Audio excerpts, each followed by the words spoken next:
intéressant. Nida Daf Lamed Bet, on va commencer à partir du début du Perek à la fin de Lamed Aleph Hamoud Bet. Benot Kutim Nidot Me'ari Satan. Veha Kutim Metam'im Mishkav Tahton Ka'elyon. Mipene Shehem Bo'ale Nidot. Vehem Yoshvot al Kol Dam Vedam. Aval en Hayavin Alehem al Biat Mikdash. ואין שורפים עליהם את התרומה, מפני שטומאתם ספק. De quoi va-t-on parler dans ce Pérek? On va parler d'abord des Koutim. Les Koutim, ce sont des Goïm qui avaient été installés en Eretz Israël par l'empereur Sanheriv Shalman Esser. Il avait 8 noms. La Gemara dans ma Sechet Sanhedrin, je crois Daf Tzadik Dalet, nous dit que le roi Sanheriv avait 8 noms, dont l'un d'entre eux, Shalman Esser. En français, Shalmanazar. Alors lui avait exilé les Bnei Israël de Shomron vers le pays de Kouta, et les Koutim, les gens du pays de Kouta, il les a installés en Samarie, à Shomron. Comment? Les Samaritains. Et ceux-là, ces Samaritains, qui étaient à l'origine des Goïm, continuaient à faire Avodah Zara, même en Eretz Israël. Or, Eretz Israël ne supporte pas l'impureté. C'est la raison pour laquelle Akadosh Baruch Hu leur a envoyé des hordes de lions pour les attaquer, les agresser. En constatant ce qui leur est arrivé, ils ont compris. C'était la colère d'Akadosh Baruch Hu qui éclatait contre eux. Ils ont décidé de se convertir au judaïsme. Leur conversion a été débattue entre les Chachamim, à savoir, est-ce qu'elle est valide, Guéré Emet, ou invalide, Guéré Arayot? C'est une guéroute qui s'est faite par la pression, par la peur, la contrainte, la peur des lions. On appelle des convertis des lions, Guéré Arayot. On va dire que la guéroute, c'est vrai que ça s'est fait à cause des lions, mais les lions leur ont permis d'arriver à la crainte d'Hachem, et cette crainte d'Hachem est devenue la source d'une adhésion parfaite au judaïsme. Donc c'est vrai que le facteur déclenchant au début c'était la peur, mais après ça s'est traduit par une vraie adhésion à la Torah. Mais ils ont découvert chez eux, dans le Har Gerizim, le mont Gerizim, une forme de colombe, une statue qu'ils servaient, qu'ils adoraient, comme Avodah Zara. Et à ce moment-là, ils ont compris que ces gens-là n'étaient pas du tout en adéquation avec la Torah. Ils ont décrété qu'ils aient le statut de Goy, même si on admet que leur conversion était à un moment donné valable, valide, mais ensuite, on a décrété sur eux le statut de Goy par rapport à cela. C'est-à-dire qu'ils se comportaient comme des Goïm. Ou, au moins, on a vu que beaucoup de choses ils ne faisaient pas convenablement, et donc ça portait atteinte à la vie juive. Ils vivaient parmi les Juifs en Eretz Israël, et si on considère qu'ils étaient vraiment convertis, eh bien, ils posaient problème. C'est d'ailleurs, d'après Rav Shechet, le cas de notre Mishnah. C'est-à-dire, notre Mishnah suit l'opinion de Rabbi Meir, comme on va le voir, d'après Rav Shechet, qui lui considérait que leur guéroute était valable, ils étaient guérés Emet, et donc ce sont vraiment des Juifs. S'ils sont Juifs, alors ils sont concernés par toutes les lois de pureté et d'impureté. Si la fille est Nida, eh bien, elle communique de la Toum'a. Leur mari, s'il va avec une Nida, eh bien, il communique la Toum'a. Vous savez très bien que Boel Nida, celui qui va avec une Nida, il a 7 jours de Toum'a. Même s'il a fait ça par inadvertance, elle est tamée, lui aussi est tamé, pendant 7 jours. La différence, c'est par rapport au Midras. On a déjà vu plusieurs fois la notion de Tum'at Midras. C'est quoi Tum'at Midras? Lorsque le Zav, ou Zava, ou Nida, sont assis sur un moshav, ou assis sur un merkave, Moshav c'est un siège, merkave, une calèche, un moyen de locomotion, de transport, ou mishkav, s'il s'allonge sur un lit.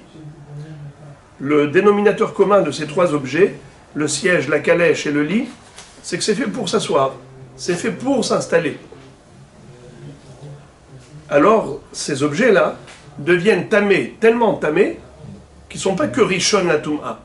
Le zav, zava, nida, ils sont avatum'a, mais même leur midras devient avatum'a, et pas n'importe lequel. Tum'a hamura, les tamé adam, les tamé bgadim she'alav. Un homme qui toucherait ces objets deviendrait tamé non seulement lui, mais même ses vêtements, pendant un jour. Il va au mikvé, le soir il est tahor. Même les habits doivent passer au mikvé. Alors, cette tum'at midras, qui est relative à la nida, quel est le din pour un bo'el nida? On a dit que le bo'el nida, c'est comme la nida, 7 jours. Mais c'est uniquement par rapport à la durée. Lui aussi, il est avatum'a, comme elle. Mais le midras, de l'un et de l'autre, n'ont pas le même niveau. Le midras du... comment il s'appelle? De la nida, zav zava, devient lui-même avatum'a, les tamé adam, les tamé bgadim chez alam. Mais le midras du bo'el nida ne devient que rishon la tum'a. Comme les choses classiques, la contamination classique, comment c'est? Le avatum'a, il touche un objet, qu'est-ce qui le rend? Rishon. Je vous demande, devinette, un rishon, il touche un homme. Le rend tamé ou pas? Non. Bravo. Touche un Kéli? Oui. Non plus. Non. Ni Kéli, ni Adam. Par contre, la nourriture. La nourriture peut devenir tamé au contact d'un rishon. Rishon en séchéni que ba'ochel. Mais un rishon, il ne peut pas être métamé ni Adam, ni Kéli. Donc le midras d'un bo'el nida est métamé que ochel et pas métamé kélim ou Adam. Mais le midras d'une nida métamé pas seulement ochel, même kélim, même Adam. D'accord? Maintenant les amis, on va voir dans cette Mishnah que les Hachamim ont fait 2 xérot à l'encontre des coutumes. Premièrement, c'est de considérer leur bébé, la fille qui vient de naître, même âgée d'1 jour, comme nida. Benot coutume, nidot me'ari satam. Les filles des coutumes sont nida depuis le berceau. Dans le bercail déjà. Ça c'est la première gezera. Vous savez pourquoi? Parce que nous allons voir plus tard, dans la Gemara, que les coutumes, eux, n'acceptaient pas la dracha de Hachamim. Et ils disaient que une petite ne peut pas devenir nida. Tant qu'elle n'est pas devenue majeure, à l'âge de 12 ans, elle n'est pas bat mitzvah, elle n'est pas nida, elle n'a pas encore atteint l'âge de la puberté. Un bébé a eu du sang qui est sorti du vagin. Alors, tu vas dire que c'est une nida? Eux, ils se moquaient. Alors que nous, on dit que oui. Même un bébé d'1 jour, si elle a eu du sang qui est sorti de là-bas, elle a le statut de nida. Et donc, si par exemple, il y avait de la terouma qui était juste à côté de ce bébé, le bébé a touché, il faut brûler la terouma. Pourquoi? Car le bébé qui vient de naître a eu du sang aujourd'hui, nida, elle a touché la terouma, tu brûles. Mais eux, les coutumes, ils se moquent de ça. Et donc ils disent, chez nous, on ne considère pas nida.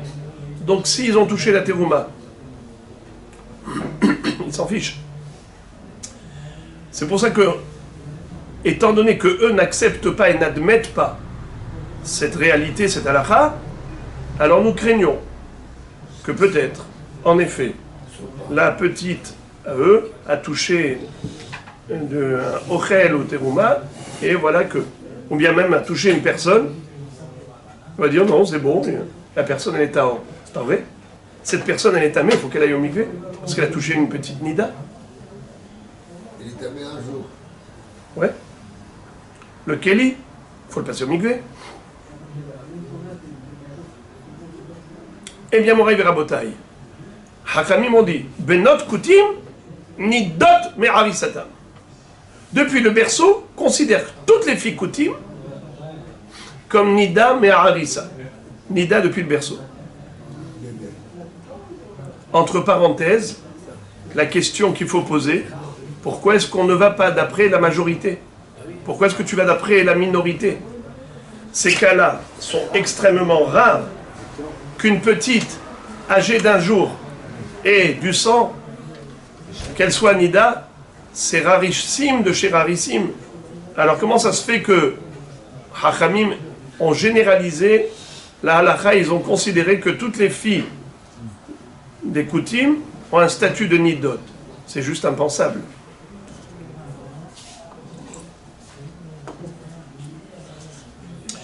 Notre Koutim Nidot Be'ari Satan, va Koutim etam imishkav tahton ka'elyon, mipene shen bo ale Nidot.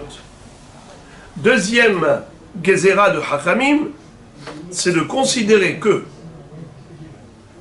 tout Kouti, homme, soit considéré comme Bo'el Nida. Et par conséquent, il sera métamé le Mishkav Tarton comme le Elyon. Qu'est-ce que c'est que cette histoire de Tarton qui est Elyon? On a dit que Mishkav Tarton, une femme qui est Nida, si elle s'est assise sur un Moshav, Mishkav ou Merkav, c'est Tamé Midras. Et qu'est-ce que ça devient?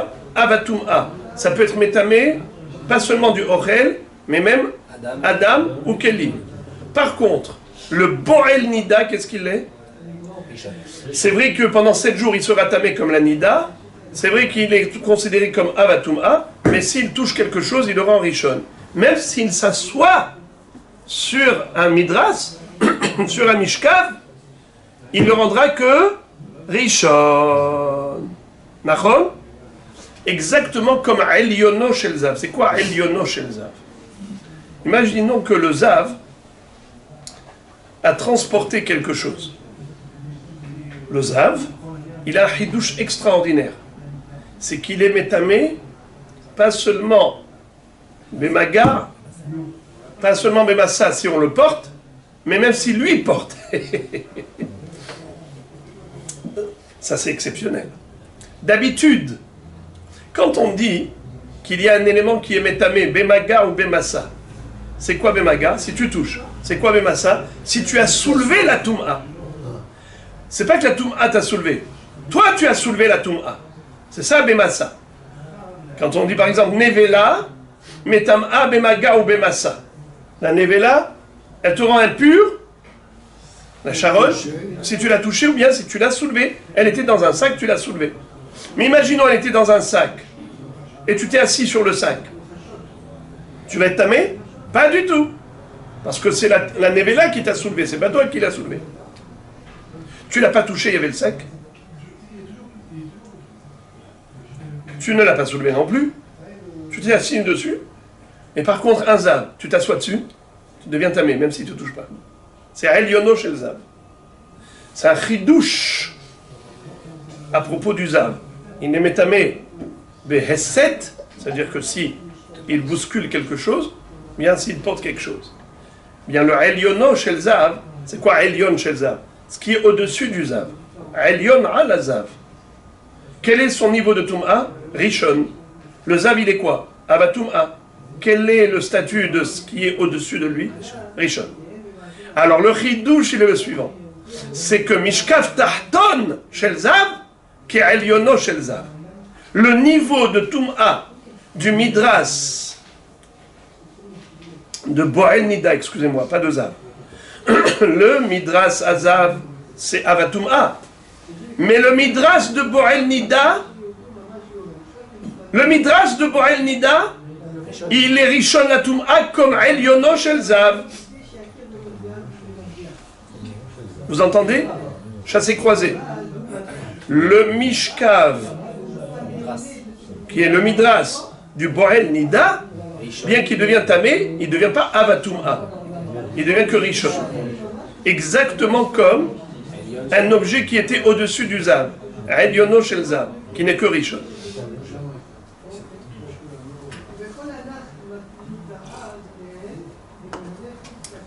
Rabotai, Pourquoi les Hachamim ont fait cette gzera à l'encontre des Koutim, de considérer tous les hommes qui sont mariés comme s'ils sont Boel Nida? Mais qui t'a dit qu'il était Boel Nida? Peut-être qu'il a respecté les lois de la Torah. Eux, ils respectaient quand même les lois explicites de la Torah. Nida, c'est écrit dans la Torah. Donc ils respectaient ces lois. Pourquoi tu les considères Boel Nida et qu'ils ont de la Toum'a tout naturellement? Ils n'ont pas rajouté ce que donnait Rabbanim.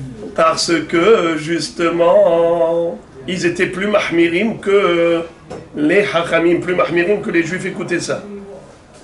Vehem yoshvot al kol dam vedam. Parce qu'ils sont yoshvot al kol dam vedam. C'est-à-dire, nous, on considère que le sang rouge, c'est la seule couleur qui rend tamé la femme.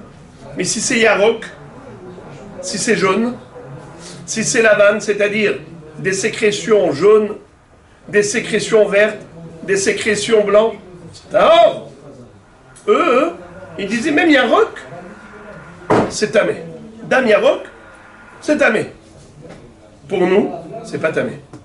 Alors, si eux disaient que c'était tamé, qu'est-ce qu'ils disaient? Elle est nida. Une nida, elle est tamée à combien de jours? 7. 1, 2, 3. Même s'il a saigné qu'un seul jour, elle est tamée 7 jours. D'accord? Alors écoutez ça. Imaginons une femme qui avait eu Dam Yarok. Et à ce moment-là, qu'est-ce qu'ils ont dit? Elle est nida. Ils commencent à compter 7 jours. Et voilà que par exemple, le 4e jour, elle a eu du sang rouge. Qu'est-ce qu'ils disent? C'est bon, c'est dans les 7. C'est bon. On ne parle pas de Zava, on parle de Nida. Une Zava, elle a besoin de Shiva Nekim. Mais une Nida, même si elle saigne les 7 jours, le 7e jour, elle fait l'abdika, elle a cessé de saigner, elle va au mikvé le soir. J'ouvre une parenthèse très importante. Ne retenez rien de ce que je dis au niveau de la halakha. Parce que nous, au niveau de la halakha aujourd'hui, on ne fait pas ça. On pratique selon les hachamim que chaque femme qui a eu un écoulement, même d'un jour ou même un ketel, c'est comme une zavagdola, il faut shivra nekiim, 7 jours propres. Avec la vérification et après 7 jours nekiim, elle va au mikvé. Et si elle a eu une tache de sang pendant les shivra nekiim, elle recommence les 7 jours propres. Donc moi je parle du digne de la Torah, donc c'est que du théorique. Tout ce que je dis, c'est pas de la pratique, c'est de la théorie. Alors, pendant ces 7 jours de Nida, qu'elle ait eu du sang ou pas de sang, pendant 7 jours elle peut saigner, le 7e jour elle s'est arrêtée de saigner, elle va au mikvé le soir. Alors cette femme koutite, elle croit qu'elle a saigné depuis quand? Depuis le moment où elle a eu le Dam Yarok. Donc même si elle a une rechute, le 3e ou 4e ou 5e jour, ou au 6e jour, elle dit, c'est pas grave ça. J'ai eu un saignement un jour, mais c'est dans le cadre de mes 7 jours. Mais en réalité, c'est là que ça commence. Puisque, pour nous, elle n'était pas Nida avant, elle est devenue Nida qu'à partir du sang rouge. Donc elle doit compter 7 jours à partir du Dam Adam, et pas à partir du Dam Yarok. Le problème, c'est qu'elle allait au mikvé quand? Après les 7 jours depuis le Dam Yarok.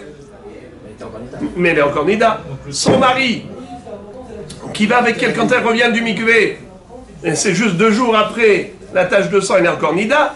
Donc on considérait que les hommes mariés des Koutim avaient un statut de, comment on appelle ça, de Boel Nida notoire.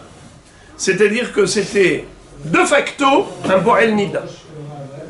Par conséquent, il te touche, il est tamé.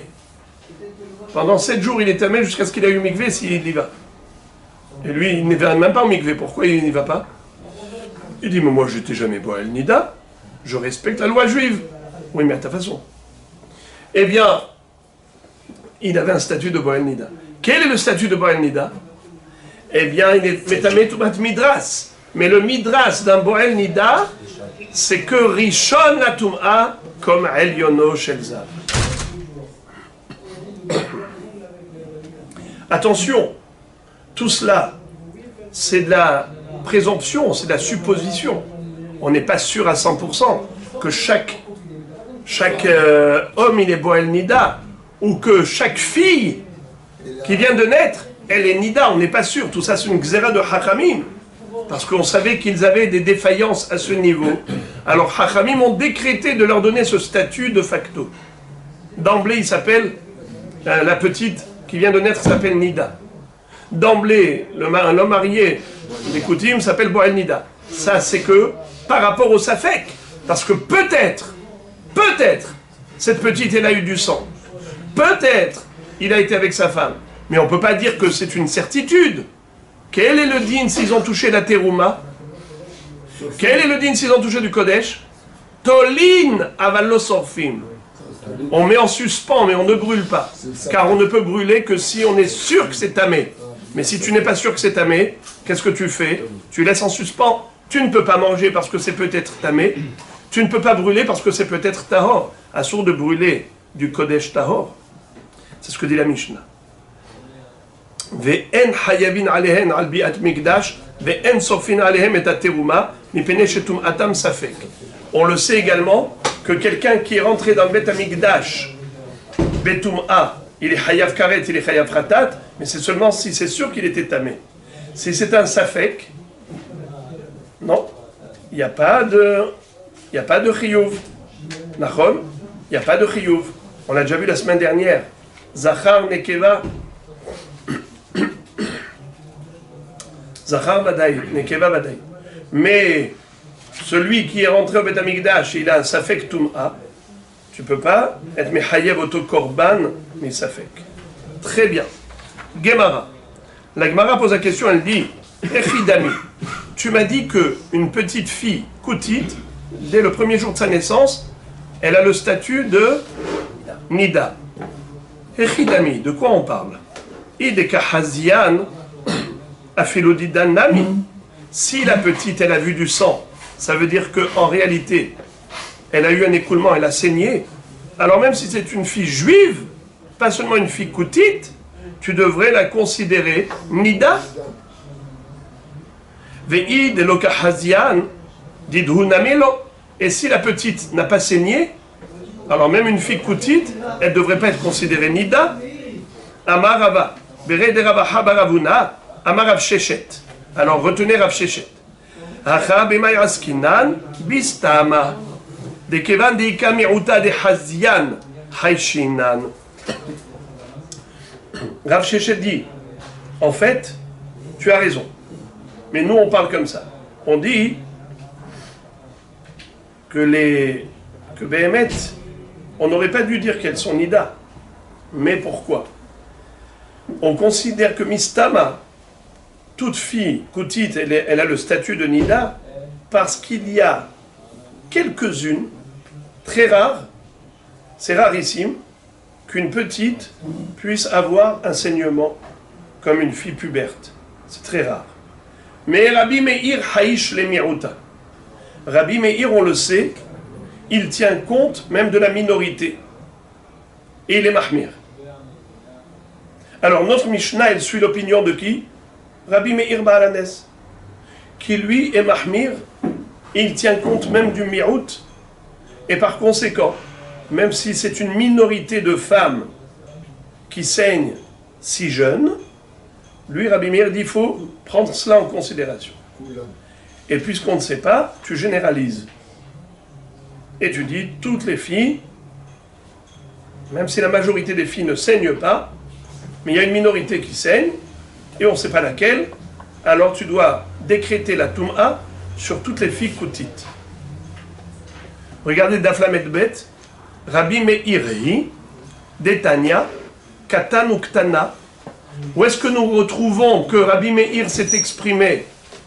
Où est-ce que nous retrouvons que Rabbi Meir a dit qu'il faut toujours prendre en considération la minorité, la Humra? À propos du din suivant, Detania, Katan ou Ktana, Lo Holtzin, Velo Meyabemin. Divrei Rabbi Meir. Vous savez que lorsqu'un frère est mort, sans laisser d'enfant, un homme est mort sans laisser d'enfant, son frère doit faire iboum. Et s'il ne veut pas faire iboum, il faut qu'il fasse halitza. Soit il épouse sa belle-sœur, pour qu'elle donne naissance à un enfant qui portera le nom du défunt, soit il faut qu'elle le déchausse au beddin. Il fera halitza, le déchaussement. Elle va cracher par terre en l'insultant, en disant ainsi méritera comme traitement celui qui ne veut pas construire la maison de son frère. Alors, quel est le din si le frère est petit? Le vivant est un petit garçon. Est-ce qu'il fait hiboum? Est-ce qu'il peut faire khalitza?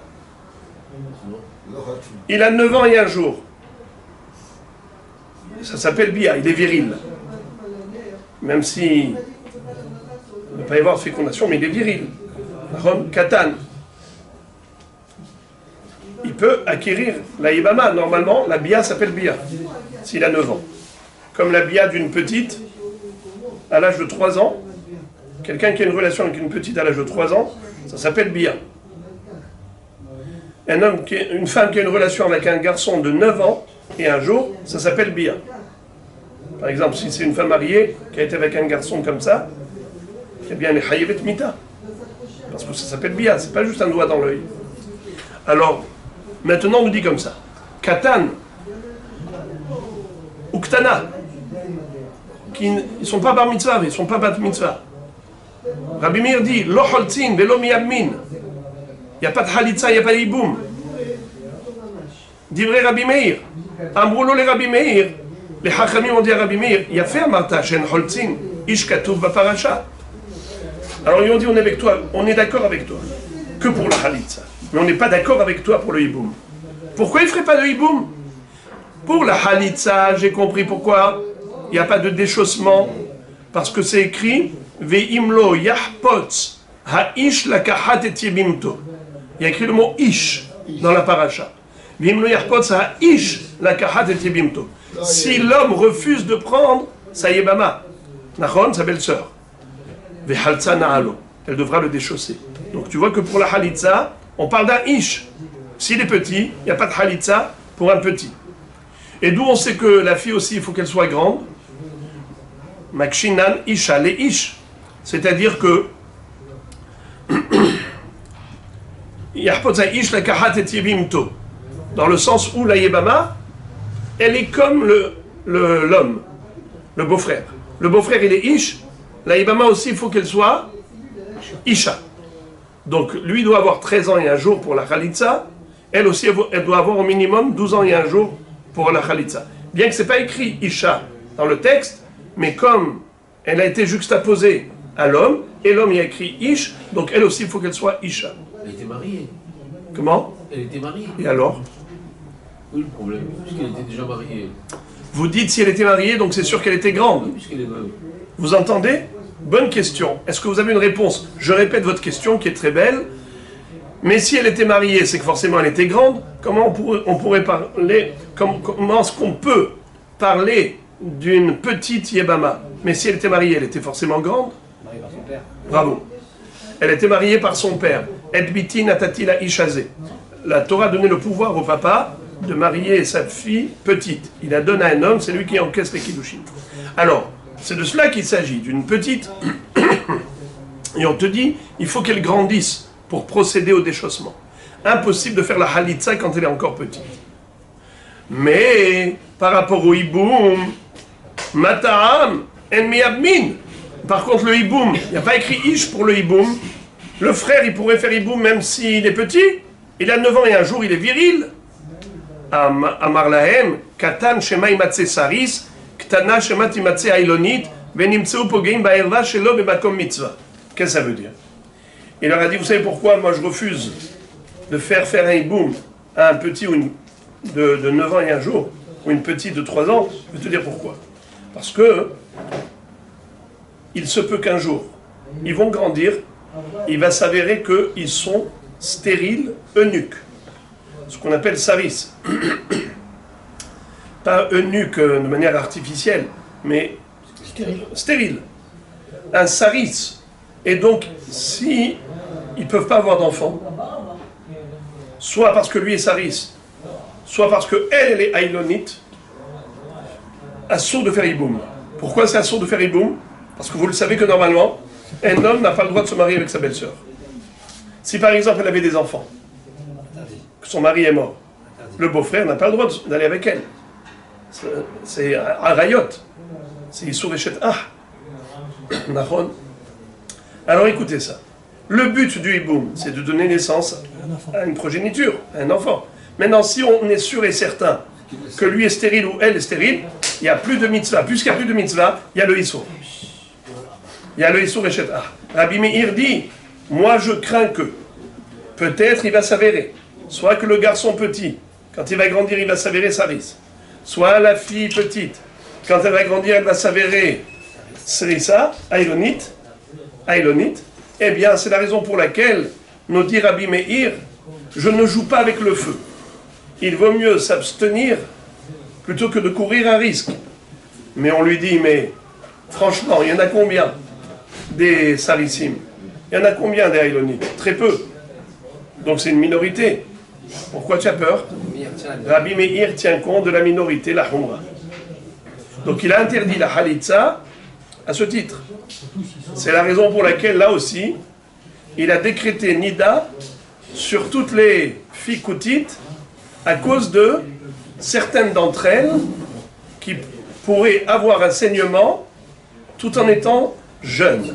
Ça veut dire que normalement, une petite qui n'est pas encore puberte n'est pas censée avoir ses règles. Alors pourquoi est-ce que tu crains que, dès la naissance, déjà la petite koutite, elle est déjà Nida? Et à cause d'elle, tu as généralisé, tu as décrété à l'encontre de toutes les filles koutites, elles sont toutes Nida d'emblée. Ma pitom, c'est tellement minoritaire, c'est tellement rarissime, Ken. Alors, je comprends pas. Alors, le hiboum d'un homme adulte avec une femme adulte. Elle est veuve, elle n'a pas d'enfant. Et donc il faudrait que le beau-frère, il prouve qu'il est stérile et qu'il ait déjà des enfants, qu'il soit déjà marié. Razak, bonne question. C'est que, en fait, la notion de stérile, c'est pas juste stérile comme ça. C'est quelqu'un qui a des simanimes de stérilité. C'est un homme qui a des traits féminins. Et une ailonite, c'est une femme qui a des traits masculins. C'est comme ça qu'on reconnaît un saris et qu'on reconnaît une ailonite. Elle a une voix d'homme, elle a une voix vraiment très... et en bas, elle n'a pas la forme des femmes, et ainsi de suite. Il y a toutes sortes de simanimes. Et donc, c'est pour ça que elle est avérée. C'est une femme saris ailonite avérée. Alors Rabbi Meir dit que déjà petit, je les empêche de faire le hiboum, de peur que plus tard, il va s'avérer qu'ils appartenaient à la catégorie de saris ou de ailonier. Ça veut dire que Rabbi Meir, fidèle à lui-même, égal à son opinion, il dit que on tient compte de la minorité. Les Rabbanan, zil bataruba de ktanim, les rov ktanim l'avsarissim ninu, zil bataruba de ktanot, les rov ktanot l'availonit ninu. Hachamim disent, ma pitom, depuis qu'on prend en considération la minorité, c'est tellement rarissime d'avoir un saris ou une ailonite, alors c'est pas la peine de t'abstenir de faire hiboum, d'empêcher ce petit de faire hiboum ou cette petite de faire hiboum. Eh bien, la Gemara maintenant, une fois qu'elle a enfoncé le clou, c'est-à-dire qu'elle nous a démontré que Rabbi Meir, il tient compte de la minorité, et c'est la raison pour laquelle Rabbi Meir craignait que la koutite, elle était nida. À cause de ça, il va dire tous les petites koutiotes sont nidotes d'emblée. La Gemara dit, étonnant. Imor de shamatle Rabbi Meir mi'uta de shachiyah, aval mi'uta de lo shachiyah mi shamatle. Encore Rabbi Meir a pris en considération une minorité, mais c'est une minorité qui est fréquente. Dans minorité, il y a minorité et minorité. 49% et 51%. 51% c'est la majorité, 49% c'est la minorité. 99% et 1%, majorité c'est 99%, minorité c'est 1%. Mais est-ce que tu peux comparer la minorité de 1% à la minorité de 49%?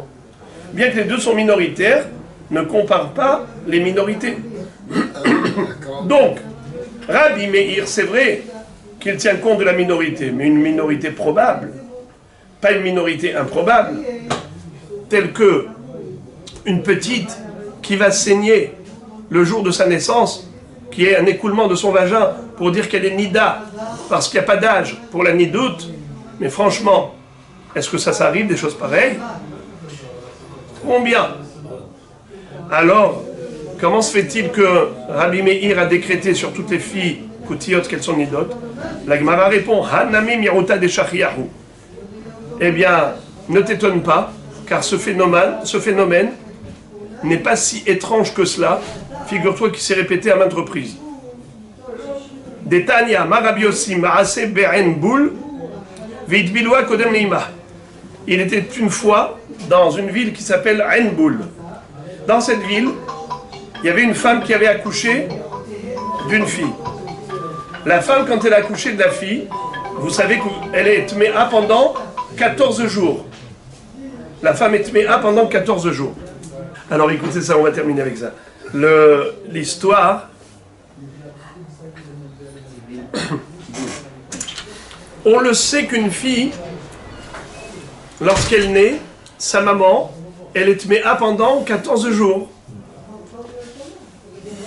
La Nida, elle est tméa pendant combien de jours? 7 jours. Il y avait une fois, une histoire dans la ville de Henboul, d'une femme qui a accouché d'une fille, figurez-vous, qu'ils ont emmené la petite au mikvé avant la mère. C'est quoi ça? La petite avait saigné, par exemple 2 jours après sa naissance. Il y a eu un écoulement vaginal, du sang. Donc elle est Nida. Si elle touche la terouma, sa terouma là, tu ne peux plus la donner à manger au Kohen. Tu vas la brûler. La mère, elle est tméa pendant combien de temps? Puisqu'elle a une fille, 14 jours. Ils ont amené au mikvé le bébé, ils l'ont trempé dans le mikvé, une seconde, et la mère, elle est partie au mikvé quelques jours après. Ils ont dit hit biluha kodem le'ima. Parce que la mère était yoledet, c'est 14 jours. La fille était nida, c'est 7 jours. Elle est partie au mikvé avant sa mère. Encore une histoire similaire. Amar Rabbi Maaseh Bebet She'arim. Rabbi, il était le rav de la ville de Bet She'arim. Hit biloua kodem lima. Pareil, le même phénomène. Ve'amar Rabbi Yosef Maaseh Bepumbadita. Rabbi Yosef qui était dans la ville de Pumbadita. Il dit, pareil, le même phénomène. Hit biloua kodem lima. La Gemara ouvre une parenthèse, elle dit, pourquoi faire il l'a emmené au mikvé? Pourquoi faire? Bish lama de Rabbi Yossi ve de Rabbi mishum trumat eretz Israël et la de Rabbi Yosef lamali ve'amar Shmuel en trumat chutz la'aretz asura et la bemi shetum ayotz amigufo ve'animile ba'achila aval bin gi'alo. Je vois pas l'intérêt, pourquoi est-ce qu'ils ont amené le bébé au mikvé à Pumbadita. Encore en Eretz Israël, dans l'histoire de Rabbi Yossi et Rabbi, les deux c'était en Eretz Israël. Là-bas on avait des fruits de terouma d'Eretz Israël. Donc c'est une kedusha minatora. Hachamim ont dit que, plutôt la Torah elle-même a dit que la terouma, si elle est tamée, il faut la brûler. On ne peut pas la manger. Alors, on a compris pourquoi on a envoyé au mikvé le bébé. Mais à Pumbadita, on est en Babylonie, bien après la destruction du temple. Nahon, on est en Babylonie. Pourquoi ils ont amené le bébé au mikvé? Si tu vas me dire par rapport à la terouma de Chutz La'aretz, parce que c'est vrai que dans des pays limitrophes d'Eretz Israël, ou en Babylonie spécialement, parce qu'il y avait une forte concentration juive, les Hachamim avaient décrété, institué, qu'on respecte les lois de la terouma également là-bas en Babylonie. Mais d'accord, mais c'est une trouma de Chutz La'aretz qui n'est pas minatora, et qui en effet est spéciale. Elle est spéciale dans ses halachot. C'est quoi? C'est que quelqu'un de tamé qui touche cette terouma, il n'y a pas de problème. C'est uniquement Be'achila. Et même Be'achila qu'on interdit au tamé de manger, c'est pas n'importe quel tamé. C'est uniquement celui qui a la touma qui sort de son corps. Comme par exemple un zav. Il a un écoulement, un épanchement. Baal Keri, il a éjaculé. Une nida, elle a du sang qui est sorti d'elle. Alors je comprends qu'en effet, il faut aller au mikvé dans ces cas de figure. Mais là, on parle de la petite. Elle ne va pas manger la terouma, elle. La petite, simplement, si elle est nida et que quelqu'un la touche, son père ou sa mère la touche, et après, ils ne pourront pas manger de la terouma, c'est pas vrai. Comme on vient de dire maintenant que l'institution rabbinique par rapport à la terouma de Chutz La'aretz, c'est spécial. C'est quoi la halakha? C'est que non seulement qu'un tamé, s'il touche, il n'y a pas de problème, mais c'est que le tamé lui-même a le droit de manger. Si ce n'est pas une toum'a qui provient de son corps, tel un écoulement, une éjaculation ou autre, si juste c'est par le toucher, Tum'at Maga, le contact physique, eh bien c'est le cas de figure. Ici, pourquoi tu emmènes le bébé au mikvé? C'est pas parce que le bébé va manger la terouma, pas du tout. C'est que les adultes qui vont toucher ce bébé, ou bien la terouma qui va toucher ce bébé, vont être au contact de la terouma. Et alors, Ma'abaya, on vient de dire qu'il n'y a aucun problème. Alors c'est un faux problème. Pourquoi est-ce qu'ils ont amené un bébé au mikvé dans la ville de Pumbedita? Et la Gemara de répondre, elle est très belle la réponse. Amar Morzutra, Lo nitzrecha ela la soucha beshemen shel teruma, detanya, velo yechalelu et kodshim in Israël, et asher yarimu l'Hashem, les rabot et asach et ashoté. Shoté la malikra, shtiya bichlal achila, et là les rabot et asach ke shoté. Et ba'itima me'acha vatavo kamaim mekirbo, kashemen be'atzmotav. Qu'est-ce que ça veut dire? La Gemara nous dit que cette petite-là, c'était une petite Kohénette. D'accord? Elle était d'une famille Kohen. Les Kohanim mangent la terouma. Elle, maintenant, cette petite, on n'allait pas lui donner à manger la terouma, elle était bébé, mais on allait la badigeonner avec de l'huile d'olive de terouma. Puisque ce frictionnement, c'est très bon pour la santé des bébés. Il faut toujours leur mettre de l'huile et de l'huile, c'est pas pour pas qu'ils aient la peau sèche. Eh bien, est-ce qu'on a le droit de mettre du shemen shel terouma à un bébé Cohen? Oui, à condition qu'il soit tahor. Cette petite-là, comme elle avait saigné, un écoulement vaginal, du sang, eh bien, il fallait la passer au mikvé avant de lui mettre le shemen shel terouma. Et vous allez me dire, mais shemen shel terouma, c'est juste un contact physique, c'est pas manger. On vient de dire que c'est seulement manger qui était interdit en chutz la'aretz, dans la terouma, en Bavel, et dit, eh bien, frictionnement égale boisson. Boisson égale consommation. On retrouve dans le pasouk deux psukim. Velo yichalelu et kodshei ben Israël et asher yarimu l'Hashem, les rabot et asach et ashoté. Et la Gemara dit, mais tu veux inclure celui qui boit ou celui qui se frictionne avec? Mais boire, c'est la consommation. Il n'y a pas de différence entre boire et manger. Dans la Torah, boire égale manger. Kippour, tu n'as pas le droit de manger, tu n'as pas le droit de boire. D'où on apprend que boire égale manger? Non. On apprend de Maaser Sheni. Vous savez que les fruits du Maaser Sheni, la deuxième dîme, qu'on prélève en Eretz Israël, il faut manger ces fruits où? À Yerushalayim. D'accord? Et comme la Torah dit, Maasav, Deganecha, Tiroshecha, Vitzharecha. Tu mangeras à Jérusalem. Ve'achalta, tu mangeras. Deganecha, tes céréales. Tiroshecha, c'est quoi le tirosh? Le vin. Itzhar, c'est quoi? L'huile d'olive. On parle de liquide et tu dis achila. Mashma que même la boisson égale achila. Boire du vin, ça s'appelle manger du vin. Donc tu vois que le verbe manger dans la Torah s'emploie et s'applique même à la shtia. Donc de ce fait, tu n'as pas besoin d'être mérabé, les rabots est achoté. Alors qu'est-ce que tu as voulu être mérabé? C'est le frictionnement. Et la deuxième preuve comme pasouk que la Gemara cite, c'est le pasouk dans Teilim qui parle du rachat qui subit une malédiction. Que la malédiction va rentrer dans son corps, va tavo kamaim bekirbo, bekashemen be'atzmotav. Elle va s'infiltrer en lui comme l'eau et comme l'huile sur ses os. Quel rapport entre les deux? On a comparé le fait de le badigeonner d'huile, de s'enduire et de se frictionner avec cette huile comme la boisson de l'eau. Kamaim bekirbo. Eh bien, de ce fait, on a compris que cette petite bébé-là, cette fille, il l'a emmenée à Pumbedita, au mikvé, parce qu'il voulait la badigeonner avec de l'huile de trouma de Babylonie. La Gemara pose la question, elle dit, très bien, Iachi dit Danami, pourquoi est-ce que ce décret a eu lieu que par rapport aux filles koutites? On devrait appliquer la même règle aux filles juives classiques. La Gemara répond, Anan de Darshinan, Isha ve Isha, vechi Hazian mafreche lehu, lo gazru veu rabanan. Inhu de lo darshe Isha ve Isha, chi Hazian no mafreche lehu, gazru veu rabanan. C'est-à-dire, la Gemara tout de suite va nous citer un pasouk où il y a une lettre de trop, le Vav. La Torah n'écrit rien d'inutile. Même une lettre de trop, elle a son sens. Il y a une allusion à quelque chose. Les coutumes disent arrêtez avec vos commentaires. La Torah, elle est écrite comme ça, grosso modo, à peu près.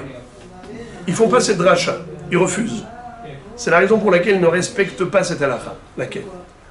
De considérer qu'une petite qui n'est pas encore puberte, qui n'est pas encore majeure, de dire que si elle a eu un saignement, elle a un statut de nida, pour les coutumes, c'est une invention juive. Parce qu'ils n'y voient pas cela dans la Bible. Pourquoi? Car dans la Bible, qu'est-ce qui est écrit? Isha! Une femme, c'est une femme majeure, à partir de 12 ans et un jour, mais pas une petite. Mais nous, d'où on a déduit? Nous, on a déduit la petite, le Vav. Ve Isha. Voilà, la Torah écrit. Et la femme, pour dire qu'avec la femme majeure, il y a aussi la femme mineure. Regardez ça. Maï Isha ve Isha de Tanya. Ve Isha ki tiye zava, dam yezova bibsara shivat yamim tiye benidata. Isha, en li ela Isha, tinoket bat yom echad, lenida minayin, Talmud lomar ve Isha. Vous entendez? Voilà la différence. C'est que nous avons une foi parfaite dans toute la transmission de nos maîtres. Que même ce Vav a été écrit dans la Torah pas inutilement. C'est pour nous enseigner que même une petite d'un jour, un bébé d'un jour, si la fille a saigné, elle est nida, veisha. Mais comme les coutumes n'y croient pas à cela, ils refusent de s'y conformer, donc eux ils considèrent que la petite n'est pas nida. Donc ils n'ont aucun problème de mettre la terouma en contact avec cette petite, ou bien la mère, elle a touché la petite, ensuite elle touche la terouma, ma'abaya. Pour eux, il n'y a aucun problème, parce que la petite, elle est encore mineure. Pour eux, il n'y a que Isha. Eh bien, c'est ça c'est la raison pour laquelle Rabbi Meir a dit, on a décrété à l'encontre des coutumes, ces Samaritains, qui étaient initialement des goïms, qui avaient été convertis au judaïsme par la peur des lions qui les ont agressés. Ils ont compris que le Dieu d'Israël ne tolère pas l'idolâtrie en Eretz Israël. Cette conversion s'est faite par la contrainte. C'est vrai que d'après Rabbi Meir, ça s'appelle Guéré Emet, parce qu'à un moment donné, ils ont totalement adhéré aux valeurs de la Torah. Mais après, quand on a trouvé qu'ils avaient une Avodah Zara dans le Har Gerizim, on a décrété qu'ils avaient un statut de goïm complètement. Mais à un moment donné, ils étaient considérés comme juifs. Malgré tout, comme on avait observé qu'il y avait des choses qu'ils refusaient de respecter, telles que la nida petite, ils ne concevaient pas qu'une petite peut être nida, alors là on a dit, eh bien de facto, toutes les filles mineures des coutumes ont un statut de nida. Alors, regardez le paradoxe, c'est que des filles majeures de coutumes ne sont pas nida, parce qu'ils respectent la nida quand ils sont majeurs, mais la petite, ils considèrent qu'elle n'est pas nida, donc elle est considérée nida. Mais après ça, il y a eu aussi le deuxième problème de nida de la majeure, c'est quoi? C'est que comme ils étaient mahmirim plus que nous, eux, ils considéraient nida même des sécrétions jaunes, des sécrétions de toutes couleurs, même si ce n'était pas du sang rouge. Alors eux, ils faisaient un calcul de Shirayamim à partir de la sécrétion, par exemple, jaune, Yarok, eh bien, elle est encore nida. Elle est partie au mikvé, mais elle est encore nida. Donc voyez-vous que, mineur ou majeur, finalement, tout compte fait, blanc, bonnet, blanc, il y avait toute une bonne raison pour les Hachamim de décréter à leur encontre ce statut de nida.